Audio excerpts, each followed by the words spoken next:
Hey everybody, let's go ahead and talk a little bit about Chapter 2 in this class.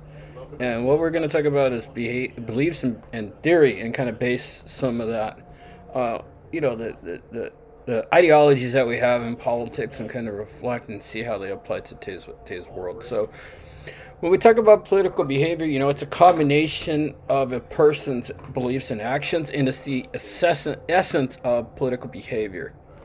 Um, Your reactions to political phenomena are best described in these three types of orientations. There's cognitive, affective, and evaluative.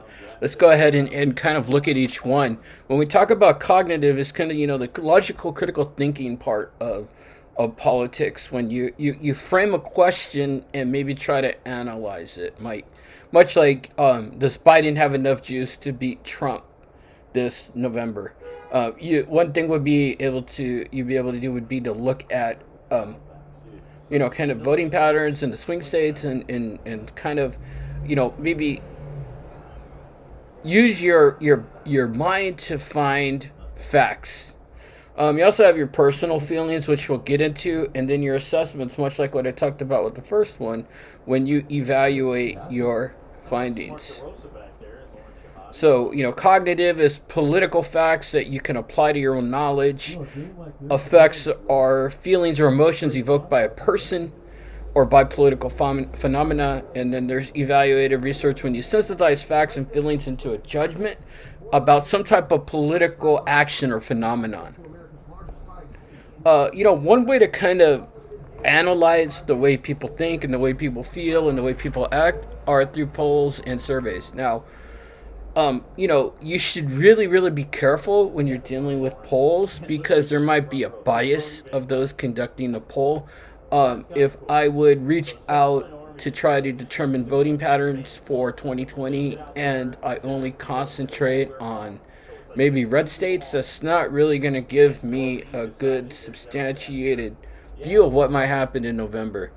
You need a representative sample, so you need to pick a part of the population that you could use in order to survey them, and they have to be kind of,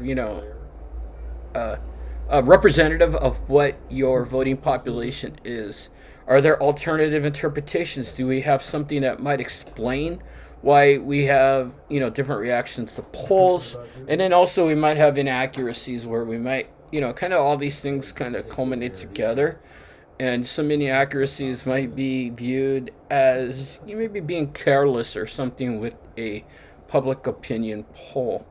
Now, in order to examine a person's belief systems, we have to ask, what are the contents of their beliefs, right? What makes up their belief system? Does their belief system grow, or is it salient? Does it move from thought to thought? Is there complexity of beliefs? Is it consistent? Is it stable? And does it motivate political action? Philip Converse, who was a political scientist, has two levels of information in a person's belief system: facts or opinions, and their constraint of knowledge. 50% of the public had sophisticated elite belief system, and 50% had simplistic political beliefs or ignorance. And I think that's even more now when we talk about politics here in the United States, and how people are ignorant and misinformed about things. Let's go ahead and take a look at some fundamental belief systems. Okay, so go ahead. We talked about this. Let's talk about political culture, and then we're going to get into ideologies, right? So when we talk about, configuring a person's political orientations, we have national character studies and also research analysis, which we just talked about. So let's go ahead and look at normative political knowledge, where you have fundamental values and ideas that can be the basis of an individual's political beliefs. This is where you kind of believe how politics should be. And if we talk about normative political theory, where it proposes what an individual should believe based on fundamental claims about human nature and the relationship between the individual, the society, and the state. And when we talk about the state in the course of this class, we're going to refer to that as a government, not an individual state. And we also have empirical thinking, where you attempt to generalize about people's cognitive, affective, and evaluative beliefs based on gathering data that you can, kind of put through the scientific method. And we'll talk a little bit about that and whether or not political science is a true science. Now, one of the things I like to talk about is ideologies. So ideologies is a comprehensive set of beliefs that kind of make us feel a certain way about a desirable political goal, and what are the best ways to achieve this goal. So we have classic liberalism, conservatism, and socialism. We'll touch on a little bit in more detail about these, and then we'll talk about some interesting ones as a kind of a corollary to that. Political ideologies are primarily your descriptions on how politics ought to be, how you think political function should occur. Now, how do we develop our ideologies? We talked a little bit about this. Is it human nature? Are we naturally inclined to feel a certain way? Let's talk about conservatism. So, conservatism based off of 4 pillars. Stability, having a stable government, an adherence to tradition, a loyalty to God, and a loyalty to your country. And Thomas Hobbes, who is a very, very important political philosopher that we'll look into a bit, assumed that in order to limit violence between people, you need an authoritarian leader. Now, whether or not he's correct or not, that's up to interpretation, but that's just a little bit about conservatism. So if we look at the individual, individuals are not really rational and they need to be governed.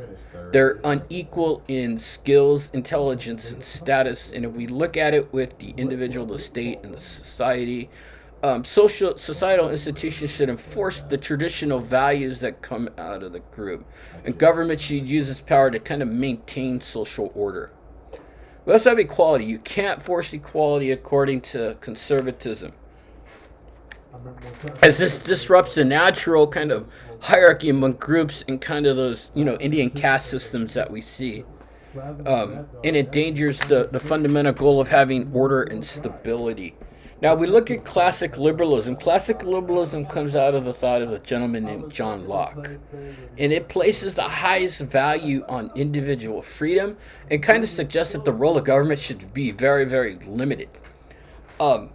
Each person should be responsible to live their own lives, dictated by their beliefs, and kind of not infringe on other people's belief systems. So in Locke's state of nature, and when we use the word state of nature, I'm going to kind of use it as a view that people are naturally in a certain state before they get corrupted by money, material things, wealth.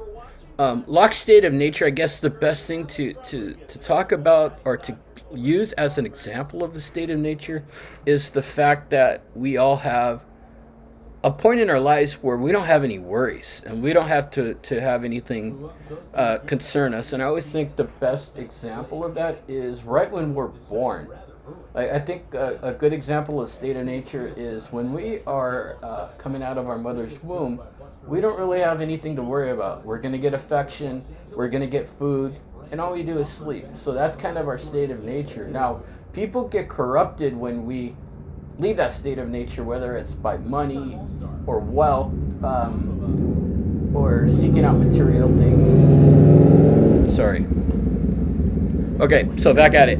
The individual, the society, and states, we have, kind of that Adam Smith laissez-faire view of economics, where you have to have at least government intervention involved to let the economy guide itself, kind of that invisible hand theory that you guys might have learned about in an economics class or something like that, where you let the economy run its own course without the government getting involved, and each person is supposed to do whatever they are most talented at. And when we talk about equality, legal equality in front of the law is important. However, the government should not try to create material equality. So we're legally all the same or legally equal, but we shouldn't be equal in possessions and wealth. That's John Locke's kind of theory. And a strong government action is undesirable. So, let's not get this confused with modern liberalism. So we have classic liberalism and then we have modern liberalism. In the US, a liberal is someone who supports government intervention and policies that, kind of call for equality and equality of outcomes. One good example is FDR and the New Deal. A lot of his political opponents kind of framed his New Deal actions as to be socialist. And we kind of have that socialist label here in the US that is looked on negatively. But at that time, that conservatism that existed was actually mostly classical liberalism.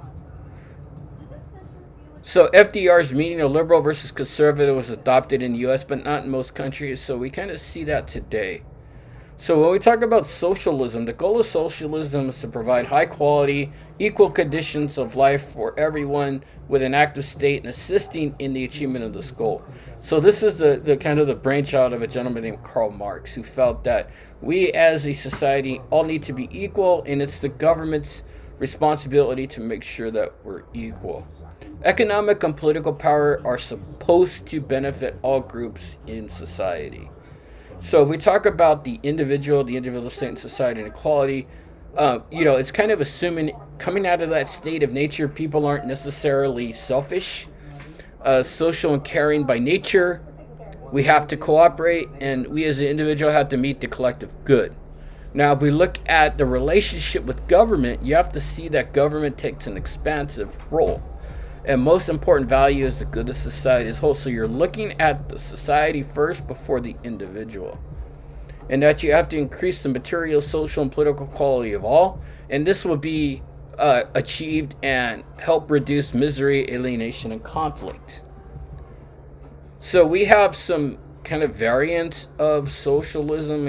We'll talk about Marxist-Leninist socialism, where you have to have forceful actions to produce equality and social justice. The government is powerful. The government owns everything. And, when this is small and when this is, kind of building, dictatorship might emerge. Now we have democratic socialism, which is kind of like the Bernie Sanders type of socialism that we have today, which treats kind of egalitarianism as a primary goal and assumes that the changes can be affected by the government that comes to power and rules by democratic means. So we all have to be equal, and that should be the goal of the government. Now we look at other ideologies. We have fascism, communism, and Islamism. Let's go ahead and take a look at some of these. We talked about Marxism and communism. Remember, communism was based on the theories of Karl Marx. And the essential goal of the system is the socialization of societal resources, much like we talked about. We have anarchy, where there's no government, or no organized government, I think is the best way. We have authoritarianism, which is a system in which political rights and interests of individuals are subordinated by coercion. We have capitalism, which, kind of links to the political economy. It's a society that is dominated by laissez-faire market economics. We'll talk about the economic systems throughout the class here. And, generally there is very little government involvement in capitalism. We also have collectivism, where this is a doctrine holding that individuals' actions should benefit some kind of collective, such as a government, a tribe, or, even the individual themselves. Corporatism, where there's economic cooperation between a government and groups that represent major economic actors, things like Sony, Tesla, Apple, all the big groups here in the United States. Organized labor, large industry, farmers. Let's have environmentalism, kind of the management of natural resources or of the total environment of a particular ecosystem, and the attempt to not exploit, pollute, or destroy or deplete natural resources. We have fascism as well, and we all know fascism from 1930s, 1940s Germany, right? It's a system where the unity and harmony of a government and society are the central importance, and it forces that might weaken that unity or repressed. And a top leader is usually viewed as the face of the nation and all of individuals, and everybody's expected to obey the leader's will or the leader's goals. We have feminism, which is a social movement that promotes equal rights between men and women. We're not going to get too much into this. We'll talk a little bit about it, but it's the basis of feminist theory.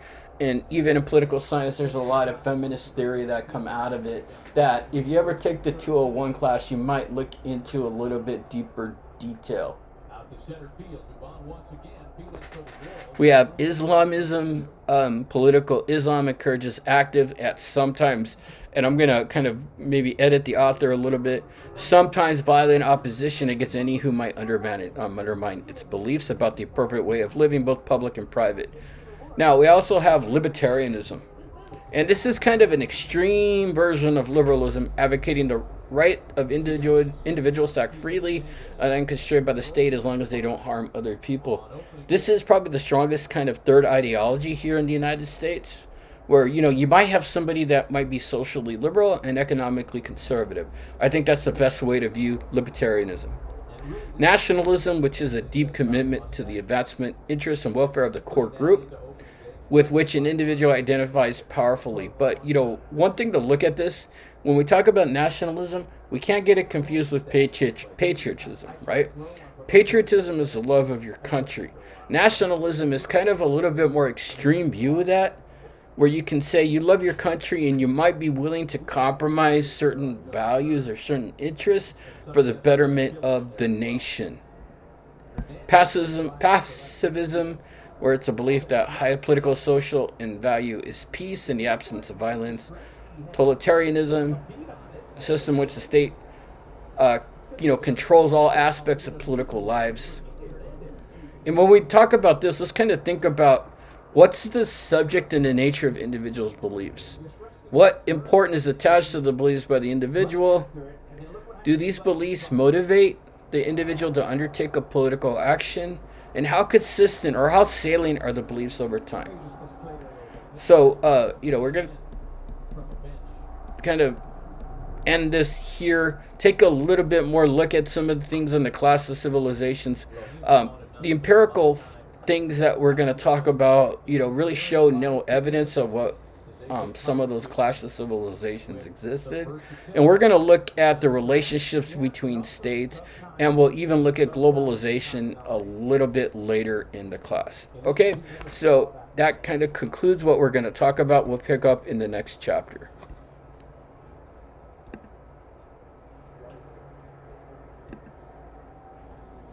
So, 2 out base runner aboard.